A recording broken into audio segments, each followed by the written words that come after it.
Oh, sorry for it. Yeah.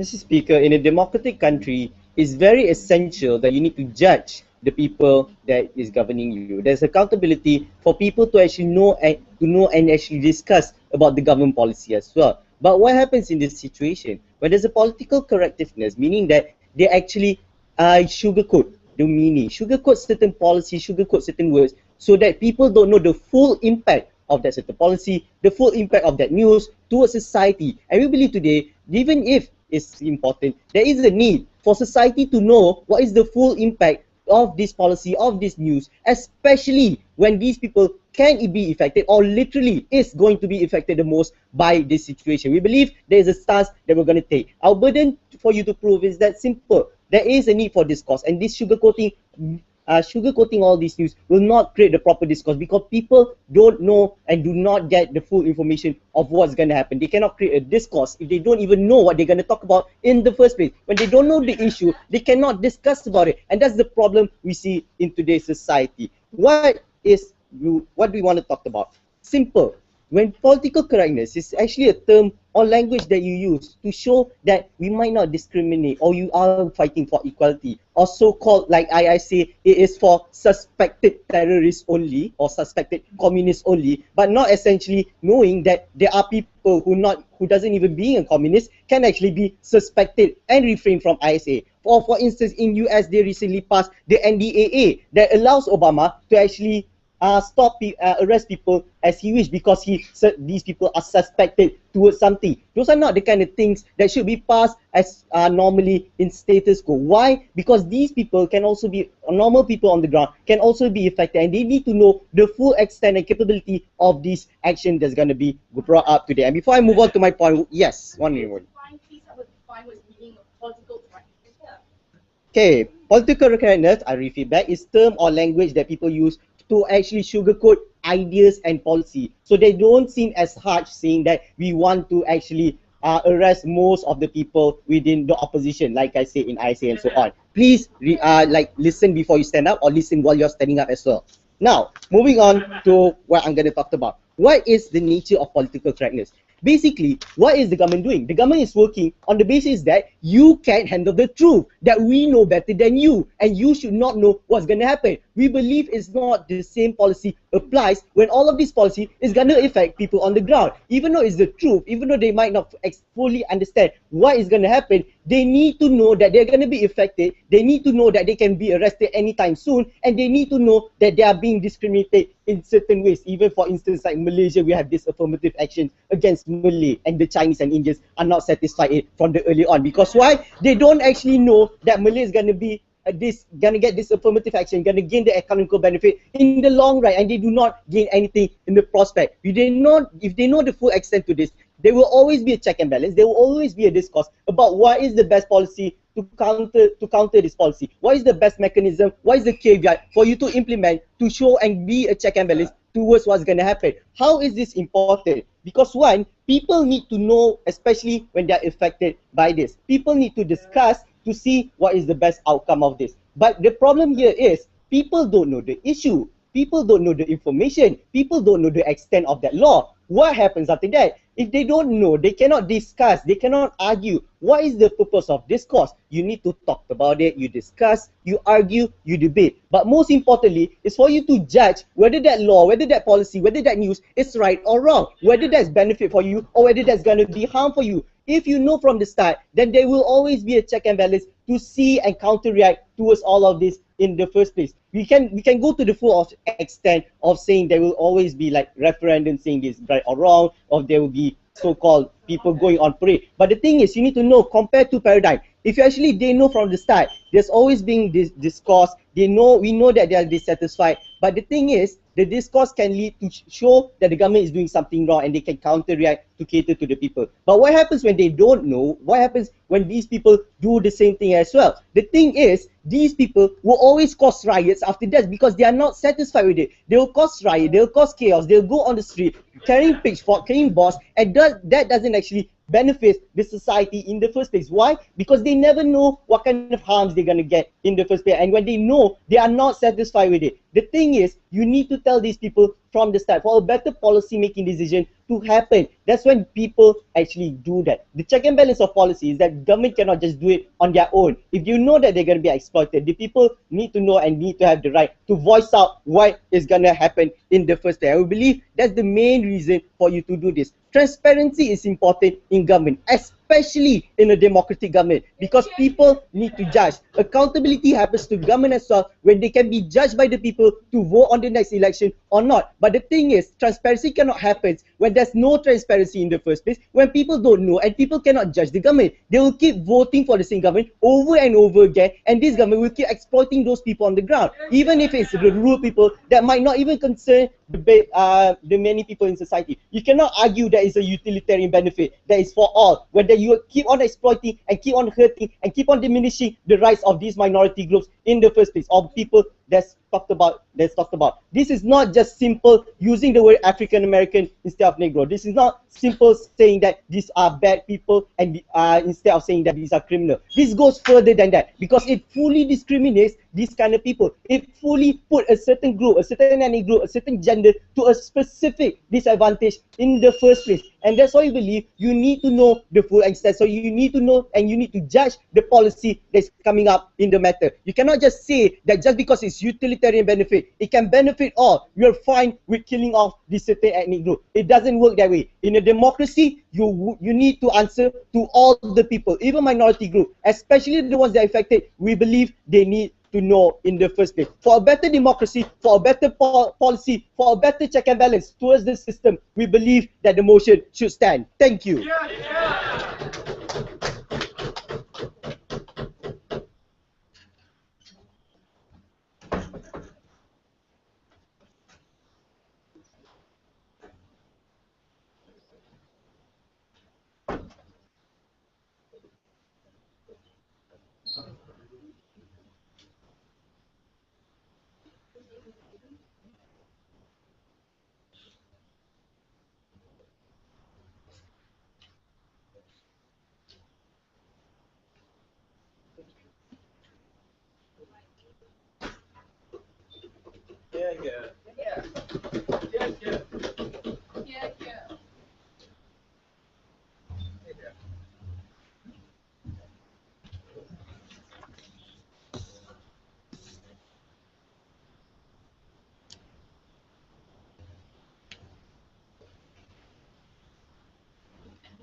Today we're debating on whether or not political correctness is counterproductive to discourse, Mr. Speaker. Now, we believe that the government Prime Minister has failed in setting up the case. Why? Because firstly, he defined political correctness as terms or ideas used to sugarcoat policies and news. Mr. Speaker, we believe that that's not the case. Political correctness is the terminology used to, the correct terminology used, like for example when society uses the word he for everything and when it should actually be correctly formed when it should be correctly addressed as a he or she, or when society uses the words faggots instead of homosexuals, Mr. Speaker, and they are screwing the motion in focusing on the idea of sugarcoating of policies and news. We don't think that's the case, because when government actually sugarcoats policies or news, that is not called being politically correct. That's just called omission, Mr. Speaker. That's just called not telling people, Mr. Speaker. That is not today's debate. The essence of today's debate is whether or not being accurate in what you mean is actually going to garner discourse on issues such as discrimination in terms of sexism or racism, Mr. Speaker. When you use general when you use general terms, for example, dykes, Mr. Speaker, instead of being, or bitch, Mr. Speaker, in the everyday life. So let's move on to the rebuttal for what the Prime Minister talked about, right? I'm going to engage with him anyway. He was talking about the nature of how, of being politically correct, denied. So firstly, his main idea is on how transparency is important, how the government has to tell society what their true policies are. Now, Mr. Speaker, we don't think on a principle level that is not true, because government policies are not always meant for society to know, because government considers the fact of understanding between the understanding of society towards the policies created. And if you want to talk about how government does not tell society the whole thing of what's happening, we believe that in parliamentary debates, Mr. Speaker, it is openly accessible for society. And if society wants to understand what is truly going on, watch it, Mr. Speaker. There is no form of sugarcoating in this sense. Before that, yes. There's a difference between politically correct and euphemism. Politically correct means there's a political benefit. Shouldn't it be that euphemism does not create discourse together? So this is the definition that Myth gave us himself, Mr. Speaker. Whether or not we should use the term she for when there is a particular woman, or whether or not we should just lump sumly use he for everyone in the state. So we believe that the government is wrong in their definition. So I'm going to move on to the points on the opposition side. I'm going to talk to you about how the existence of discrimination and how language shapes attitude and behavior, Mr. Speaker. Alison will be delivering another argument, and we all know what he will do. So firstly, let's talk on how the existence of discrimination.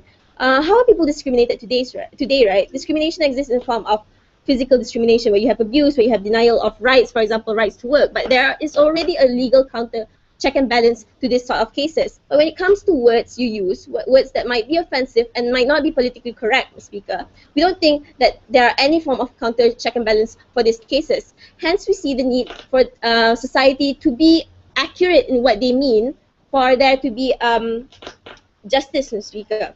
So when you see, when mean words are used, nothing is changed, denied.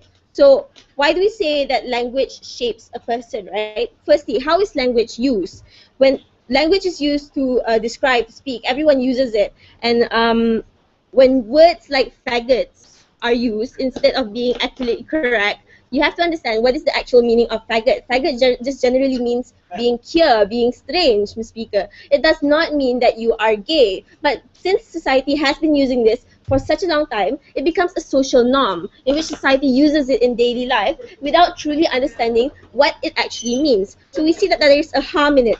Why? Denied. Why is this bad? Because we believe that people there are parts of society who will use it because, well, it's social acceptance. Hold on. People will use it without knowing why it's wrong. And who will this affect, Mr. Speaker? This affects the people they are using it against, because hold on. This affects the people they are using it against. Before that, yes. Is the word faggot used in the newspaper in the political scene? Yes, I have an example. I will be talking to you an example on how political correctness is used and how this has caused an issue today, right? For example, when we talk about Sami Value, do you remember how Sami Value said that he uses this quote, the country of Muslims, Mr. Speaker. When you actually terminology, when you use the word Muslim and to describe a country, we all know that it's generally wrong, right? Because Muslim is not a country, Muslim is a religion. So we believe that when Sami Value actually used this wrong terminology, and he is political correctness is an issue, Mr. Speaker. How newspapers raise this issue, is this terminology right? Is he using this rightly? How this makes him look so stupid, Mr. Speaker, and how it makes him look stereotypical on how Muslims are generally the same, and how how he characterizes a particular country to being Muslim, because generally he thinks that they're all the same, Mr. Speaker. So this is ridiculous. And now we're going to talk about how language portrays attitude and behavior, right? We think because like when you use the terms like faggots are nice, this is an oxymoron, because the term faggot generally is a bad term. But when you say faggots are nice, my intention is I'm saying that, okay, homosexuals might not necessarily be bad, but the term when people perceive the word faggot as being nice, the whole meaning of my sentence is no longer what it was meant to be. So this is the problem of perception, Mr. Speaker. I am responsible for what I say, not what you understand. But the thing is, terminologies that are incorrect, politically incorrect, this directly affects how people perceive of me, Mr. Speaker. So this is the problem, right? It looks like you're against homosexual, but that's not exactly what it is. So we believe that this problem should be addressed. Now, how language brings discourse? When people harp about incorrectly used terms, like Sami Value's case, it brings discourse because the issue becomes sensationalized. People start talking about it, Mr. Speaker, and people start talking whether or not these terms are justified. This is how the terms like gays became an issue, how you don't use niggers or blacks to describe African Americans. This is why we say that political correctness is garnering discourse within society. Now, government has to prove to us why is it counterproductive. And when you talk about counterproductive, meaning to say that it brings a negative effect. So what we ask for the government today is to prove their burden, which is on how to be politically correct, accurate, Mr. Speaker, will cause an opposite effect and is causing more harm towards this kind of issues. With that, we beg to oppose.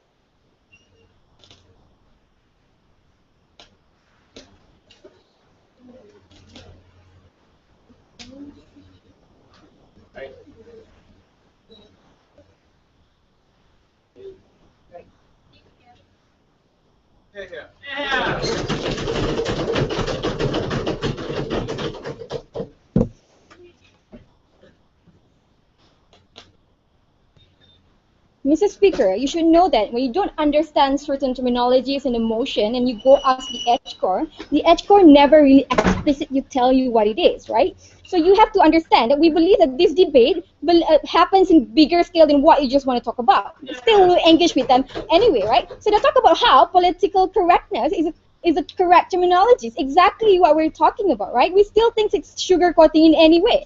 And also, she talks about how political correct versus euphemism. We think that political correct terms is it has certain political beliefs. There are certain words that politicians use to sugarcoat something. Certain words you use to reduce the impact of the harms of your policy. For example, to sway people on your side, right? Even if we want to use correct terminology, sure.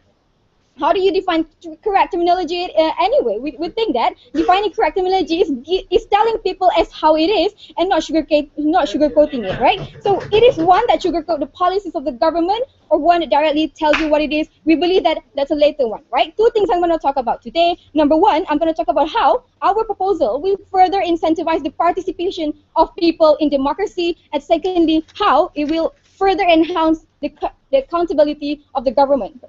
First thing first, let's take a look. Let's take a brief look on what the opposition has brought into the debate, which is not much, I think. So she talks about how we want to use the correct terminologies. Exactly what we're proposing on our side, Mr. Speaker. on top of that, she never engaged with Mama's extensive analysis, right, on how we need transparency in our democracy. Okay.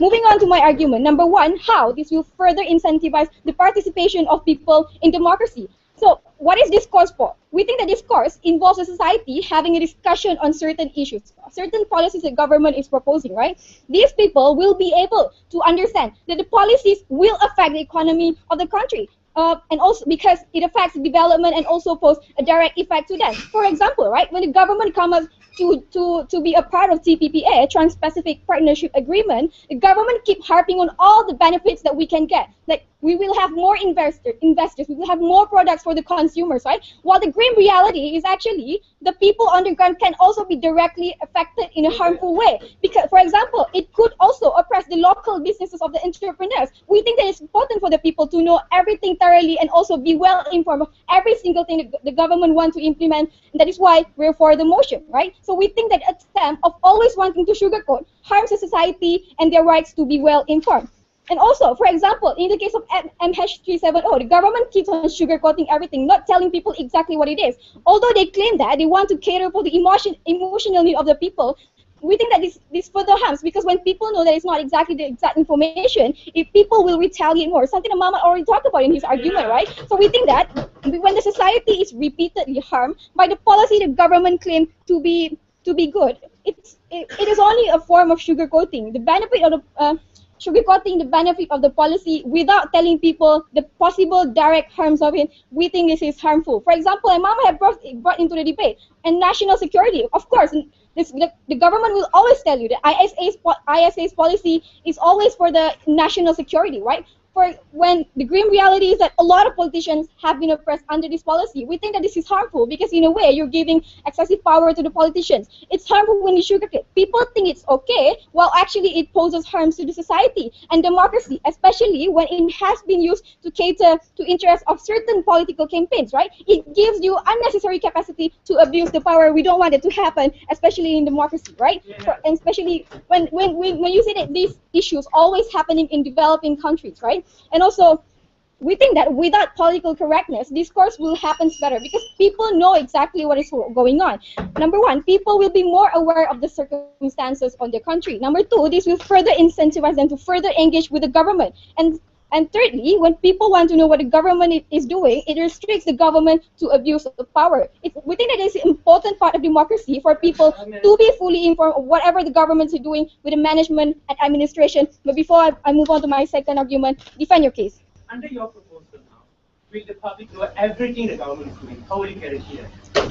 How do we guarantee that? Through discourse, Mr. Speaker. They will have an extensive discourse on what are the policies are about. The TPPA, they know every single thing about it, and they will be able to have a say. No, we know the government change every 5 years, right? When people know what exactly the government is doing, they have the power to change the government if they disagree with that. We think that it's an important part in the democracy, right? Which further, I will explain in my second argument, it further enhances the accountability of the government. Because although the government is representation of people, doesn't necessarily mean that every single thing that government do is always right? They also need to be accountable for the people, for the effect that it will have on the people. We think that discourse will allow people to have a thorough judgment on government, because they will participate in the election and everything, right? So we think that when they can make the judgment whether or not the current government is able or not to cater to my needs as the people, they can participate in the election better because they're well informed. There's no abuse of power because there is no sugarcoating in the newspaper like what Utusan has been doing with the government right now, right? And we think that is how they can participate better in the election, cast vote, and have a clear view on how this government will operate in the future, right? We think that when the government know every single thing that they do will be under the scrutinization of the people, that is how they best cater to the needs of the people. They will not dare to go to the extent where, if I do certain things when the people disagree with me, that could cost me my government, right? So we think it's important because they will be voted again and not because these people will decide whether we should vote for them or not in the next election. We think that it's essential because it reduces the abuse of power.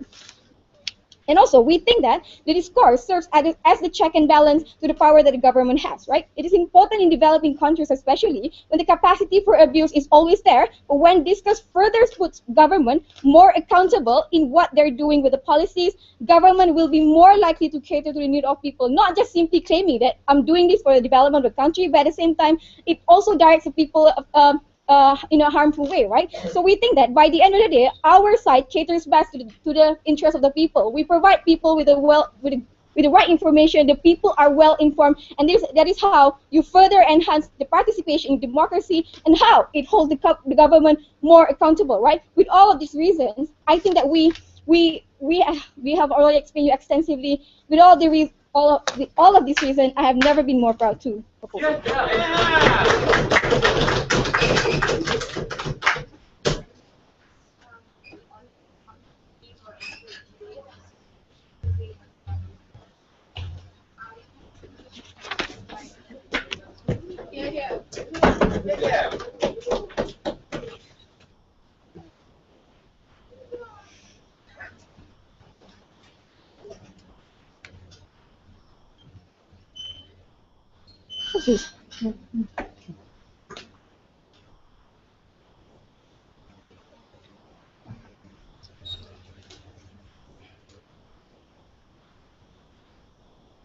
I feel so sorry for math because under the paradigm, math was accused of not telling the truth when we ask the questions of what it means by political correctness.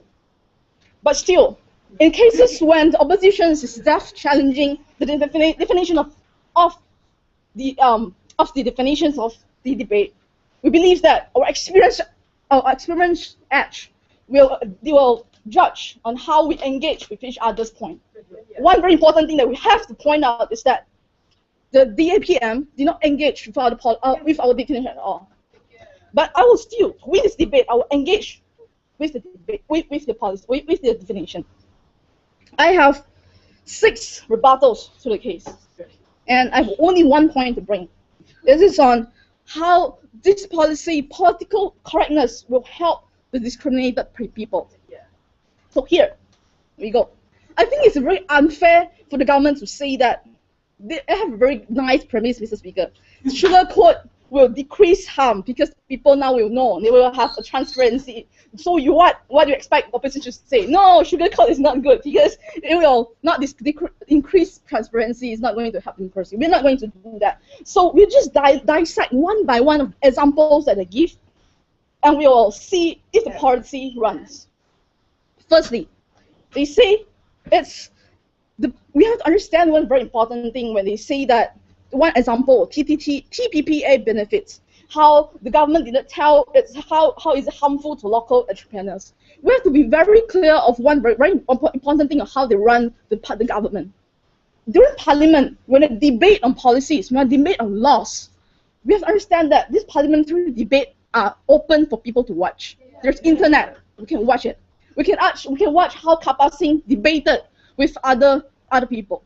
We don't think that the laws that passed are not good. If you say it fails, it means that the democratic engagement they are talking fails entirely. Second thing, if we have to understand that certain policies are garnered with cabinet, when the cabinet come out with policies. We understand that the law guarantees those to have the cabinet to do secret meetings that was not exposed to all. Because they understand one very important principle in it. In ministerial responsibility, when the policy was not confirmed, you cannot tell because it's going to disrupt the policy making itself.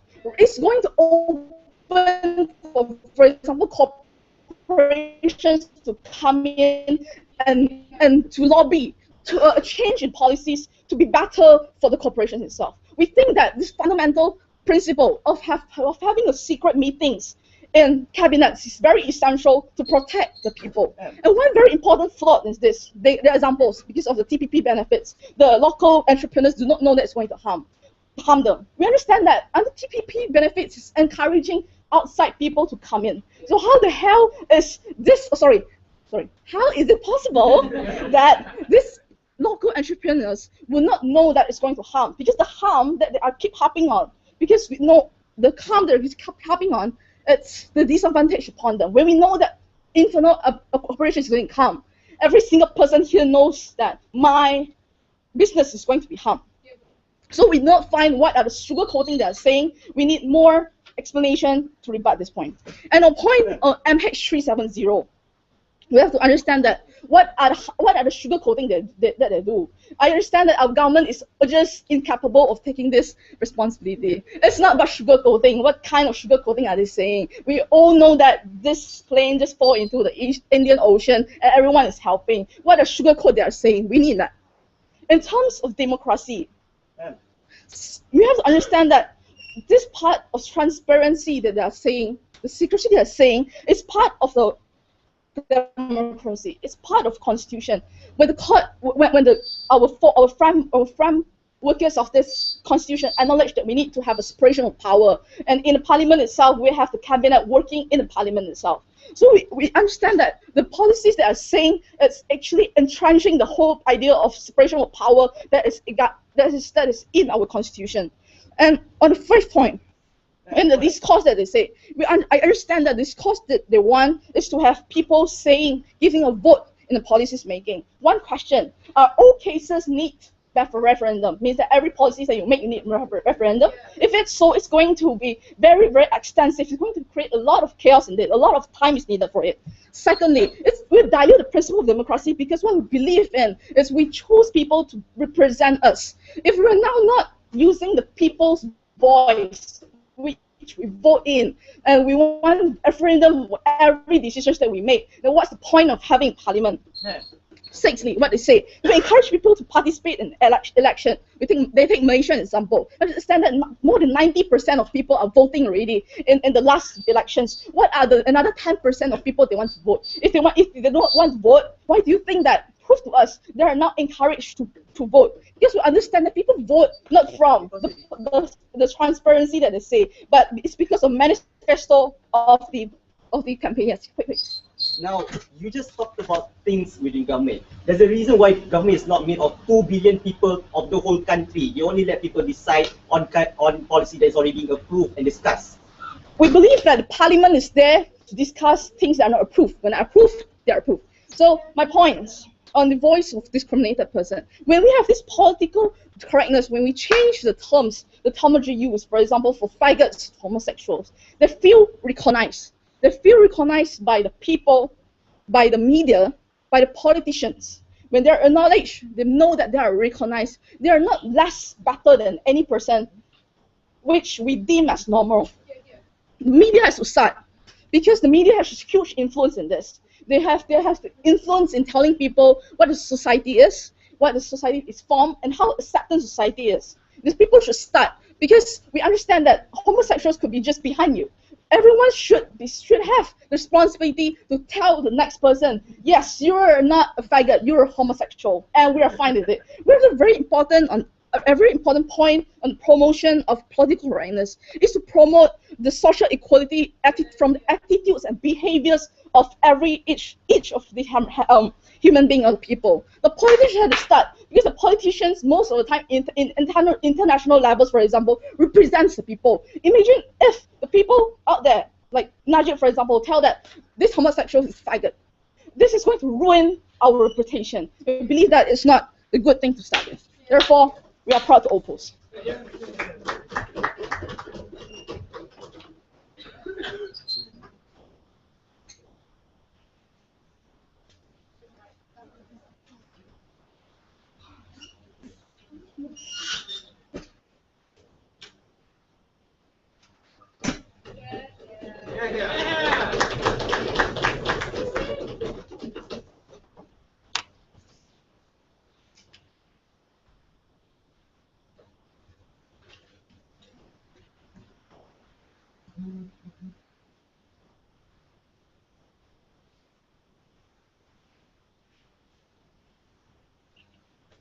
Mr. Speaker, they want to argue what political correctness is on what is the correct terminology should be used, right? You can determine which terminology is actually right or real, right? Some people may actually think that intellectually disabled is right, or some people might think, oh, mentally retarded is also acceptable. So they also did not debate what the motion is today is about, because they are very dependent on the edge court. They ask, what is this debate about? Look, the edge court will only tell you examples, because if he actually tell you what the debate is about, then you will actually win the debate, right? So what is this today? What is the debate today is about, right? We think under our paradigm that political correctness is harmful. In countries that practices democracy, we think that transparency should exist in the government. That is why we think that political correctness is counterproductive, right? So on my before I move on to my issue, I want to defend my the case coming from side government, right? Because they talk to you and come up here and tell you there's already debates in parliament, right?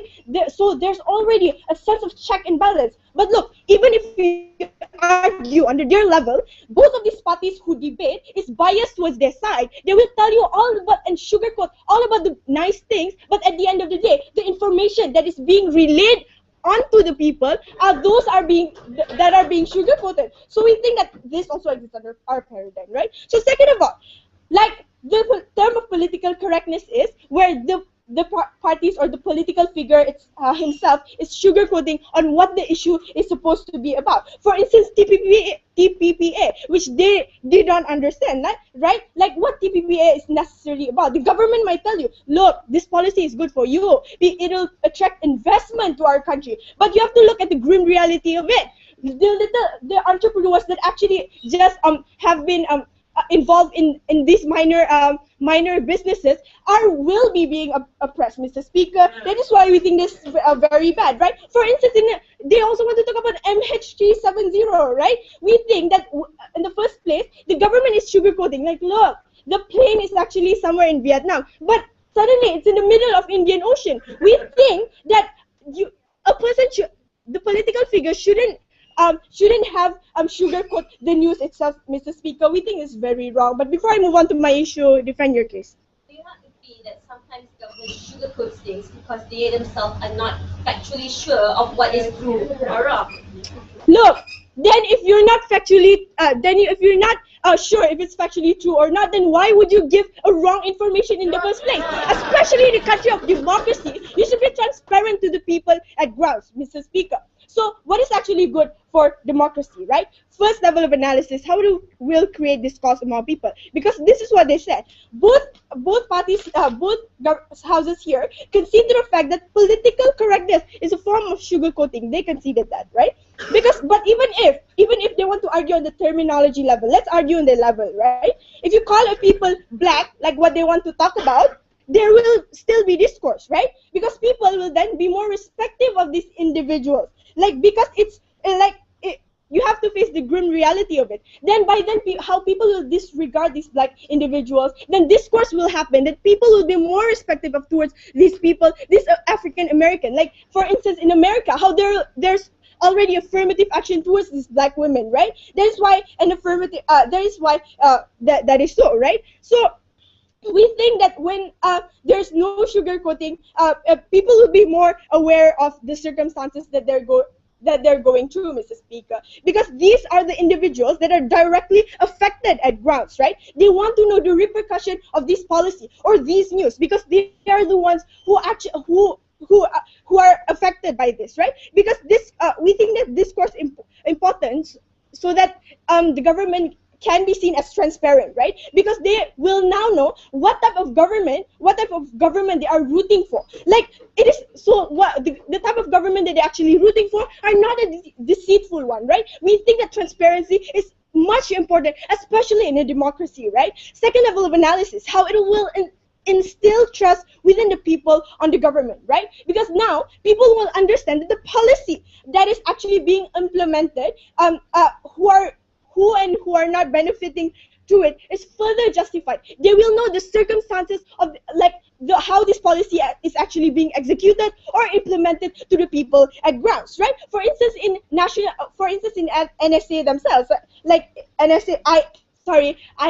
NSA itself, right? In the U.S., how the U.S.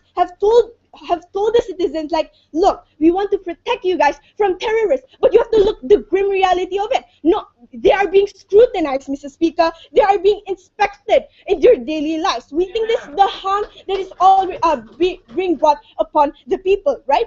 So we think that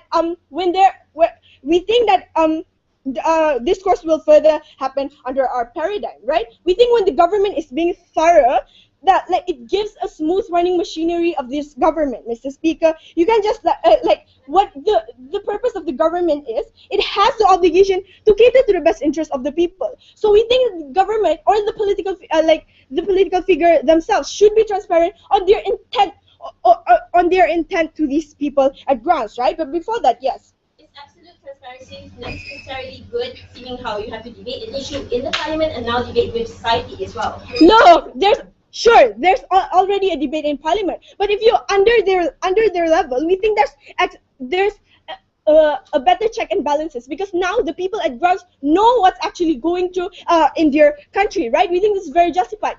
In principles of democracy, the country itself and the policy that they're being implemented should be transparent, so that the people know what they are going through, right? We think that it is so important when the government is being thorough, so it will give a smooth running machinery to this government. When these individuals individuals do not think that the government is accountable anymore, or is not capable to cater to the best interest of these people, then yes, they can choose to another government. Then we think that a better government can cater to these people, to these individuals like us. That is why we think it is better for democracy, right? And also the people at ground. What have I told you in today's debate? I told you in my speech that it will create more discourse among people, how it also instill trust within the people on grounds.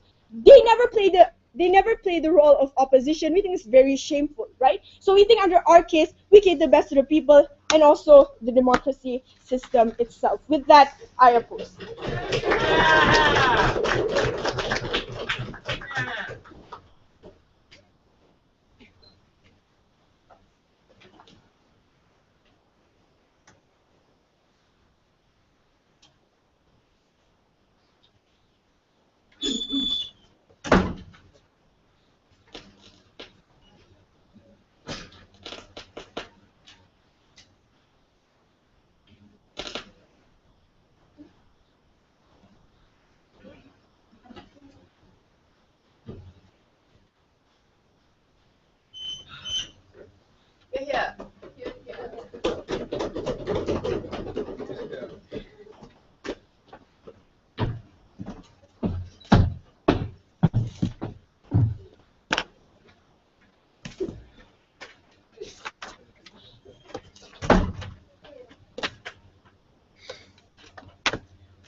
Mr. Speaker, usually I would have issues, right? But I don't see any issues today because they didn't really engage in on us, even when we engage on them. So this is how I'm going to make my debate as structured as I possibly can, okay? I'm going to first debate the third speaker, go on to the second, and then the first. Reverse chronology, something different, right? Okay, so this is why I'm going to start. The third speaker.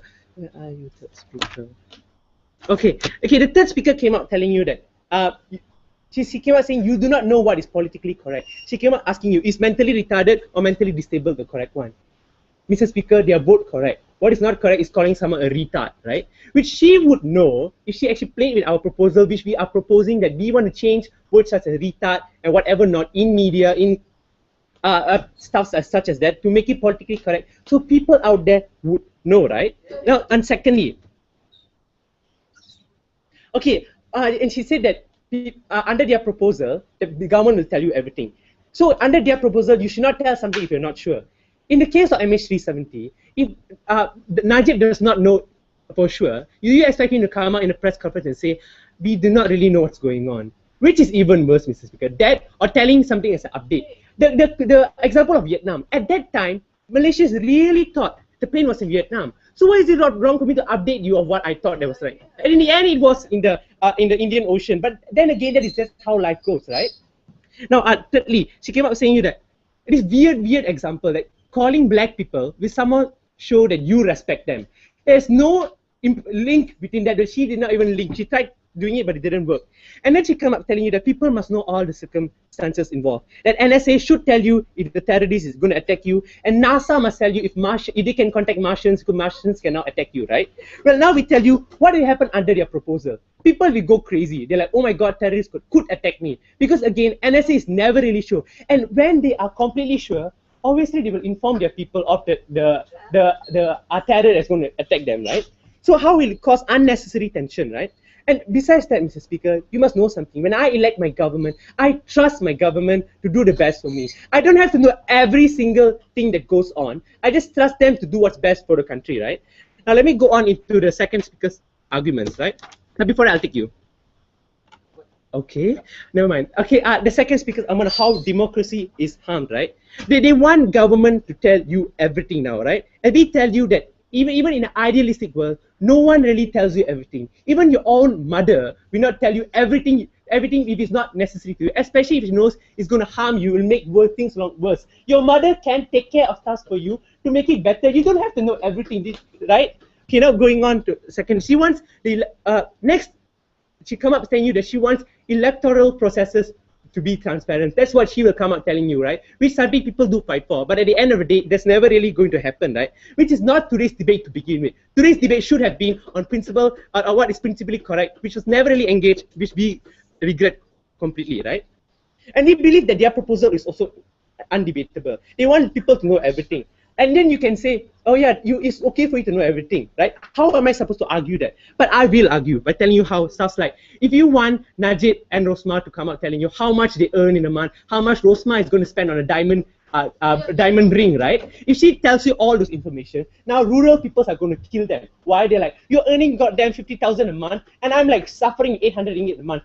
Things in the country will go a lot worse, right? Before I go on to rebut the first speaker, yes. That euphemism, which portrays verbally hygiene phrase, isn't that also a form of sugarcoating? Explain that. Okay, when the Prime Minister came out saying sugarcoating, he just said you are changing the terms. And then he comes out saying that the government are hiding things from you, which is completely different. They said governments are telling you the truth. How is sugarcoating and not telling you the truth even the same, Mr. Speaker? There's a massive contradiction that came up from their Prime Minister to begin with, right? Okay, now going into the first speaker, okay, you must understand, why doesn't the government really tell you everything, Mr. Speaker? Because they want to protect you. There are things in life that you don't need to know, right? Now imagine what did Najib tell when he found out MH370 crashed? He came out saying, and I quote, "It is beyond unreasonable doubt that MH370 has fallen in the Indian Ocean." Right? Do you want him to come out and say, people, MH370 is gone now, they're all dead? Go.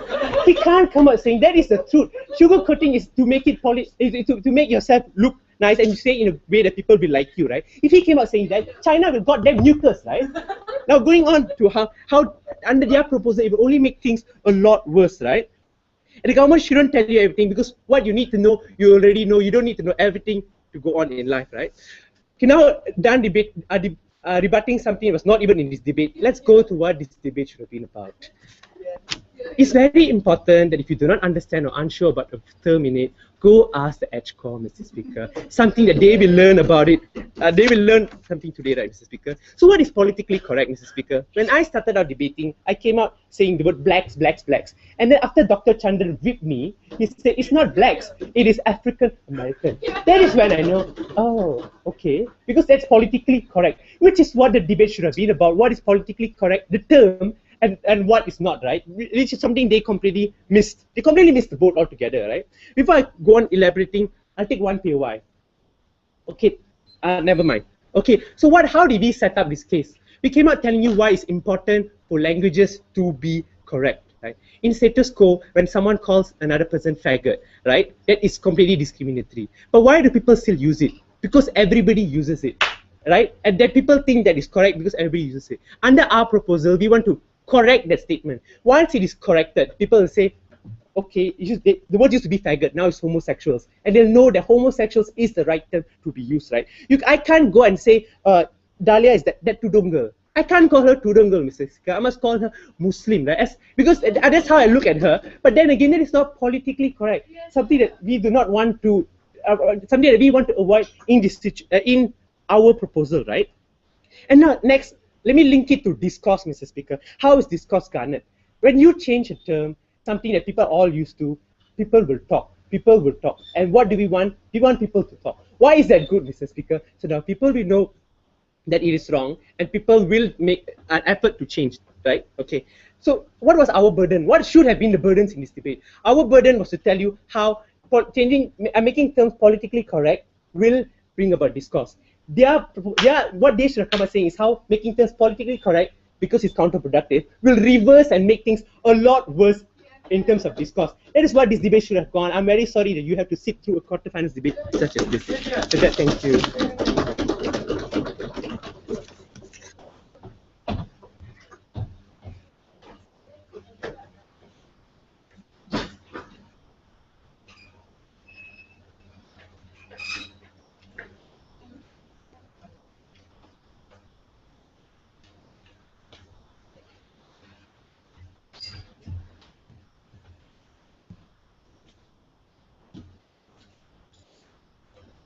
It's unfortunate how in the quarterfinals we have two debates going on in the same room. So what I'm going to talk to you about is today, I'm going to summarize the two debates and tell you why even on both debates we win anyway. So firstly, the issue on how sugarcoating is a form of political correctness, right? Basically, they want transparency. Government is saying how let's just link it back to the motion, right?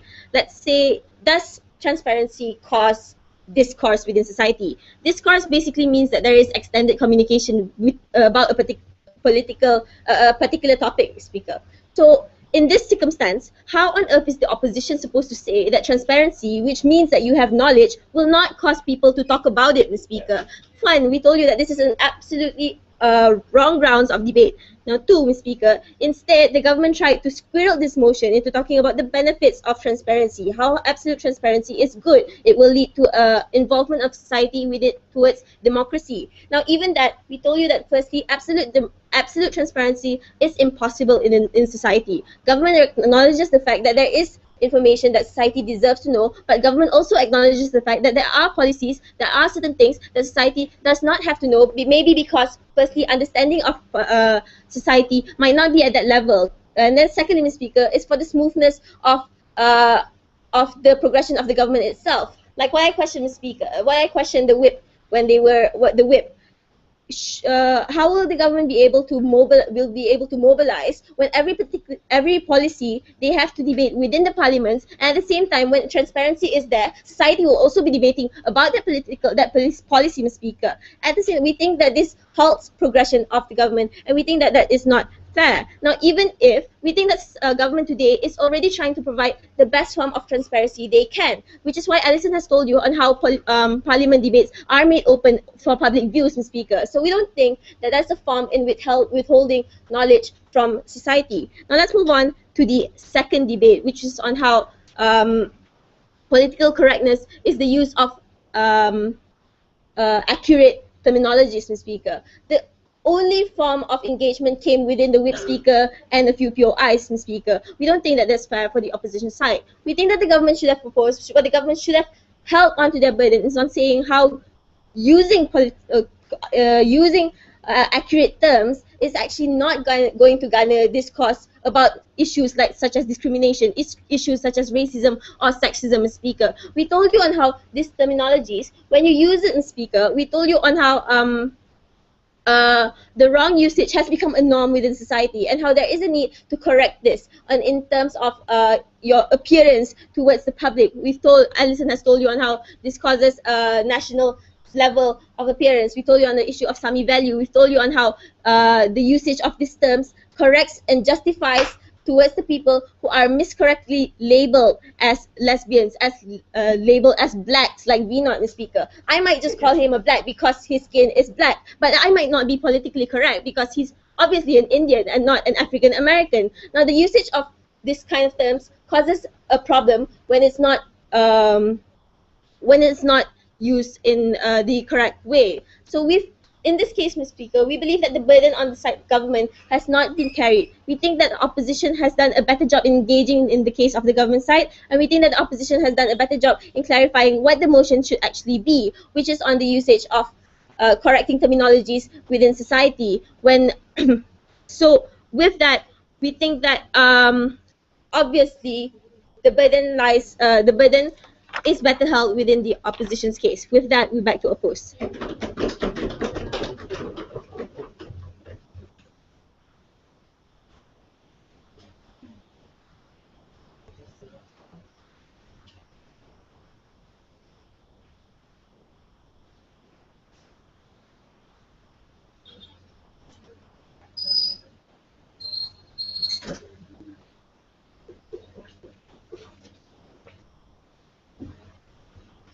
Come on.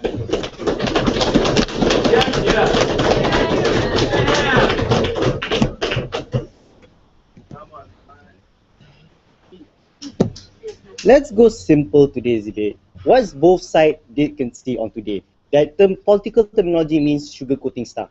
We told you this means that government sugarcoats and hides certain truth from you in terms of news, and they talked about basically you sugarcoat words in the society, which is technically euphemism, and we believe it's not technically would be the debate. But we'll engage on that basically either way. Because why? We told you, even in our case, if you view it in a smaller scale towards society, it still affects the same. And it still says that other people need to be transparent, other people need to be accountable to each other, and also it can actually provide a better treatment between other people in society. Let's see how the debate progresses. We told you, what we told you? We told you the nature of basically this sugarcoating means that people can't handle the truth, which also to a certain point agreed by them. We told you if a state says that it works that way, it must work that way. But in the end, it harms other people and it's bad. How did they engage that? Nothing. Oh, there's transparency people discuss in parliament. We don't believe that's a sufficient enough simply because those are not decided yet. We told you that there's a reason why those 2 billion people in the country is not part of the parliament and the society only discuss what's already been decided. But how does it function in society? It still functions when people actually have discourse, meaning they can still have the truth about what other people say and they still have acceptance towards the other people. Does it mean it's bad? No, we think so. Even to a certain point, they agree that if this thing happens, they will always continue to discuss. What do we tell you as well? We told you that by releasing the sugarcoat and tell the truth, it will create engagement. Engagement in what? Democracy. Meaning that there will be better judgment, there will be more fair. How does it work in a small scale society? Meaning that the people will judge other people better, people will be more fair in their treatment towards other people, just as society, just how government will actually treat people fairly. It still works principally the same. Accountability, abuse of power, that people cannot just mistreat each other, such as government cannot mistreat you. Why do I explain all 3 of that?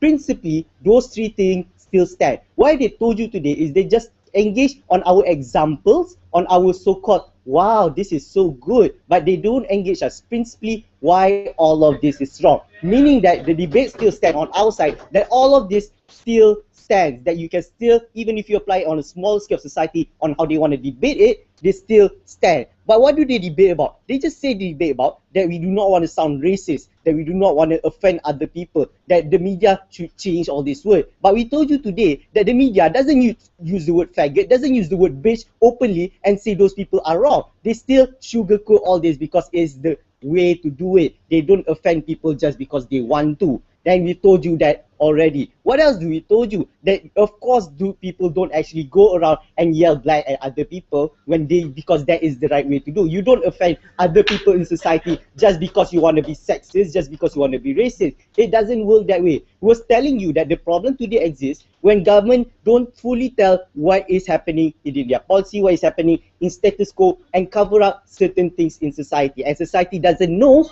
until it kills them and it stabs them in the back. That is what the debate is about, and they never engage fully on what we say just because, oh, this is about discrimination and this is about society. We told you today it doesn't work that way. We believe that you need to understand a debate doesn't actually mean the edge score will tell you what the debate is about. You still need to think of a case, you still need to think of a problem, you still need to think of a status quo in today's situation. Just because the edge score tell you an example of the word is not niggers, it's called African American, that's not what the debate is going to be about in today's society. We believe in transparency. We believe there's a better acceptance and a better policy making when there are transparent people. And we do not believe in them protecting status quo, saying that we should not offend people as it is, because that is the truth in the first place. Thank you.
What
do you ask? What do you ask, man? What do you ask, man?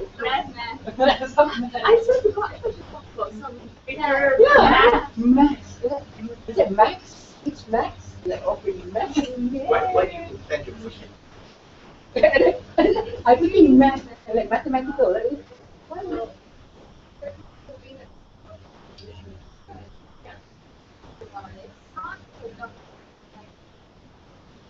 I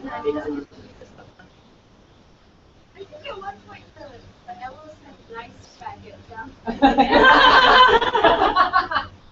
Oh, that is not good.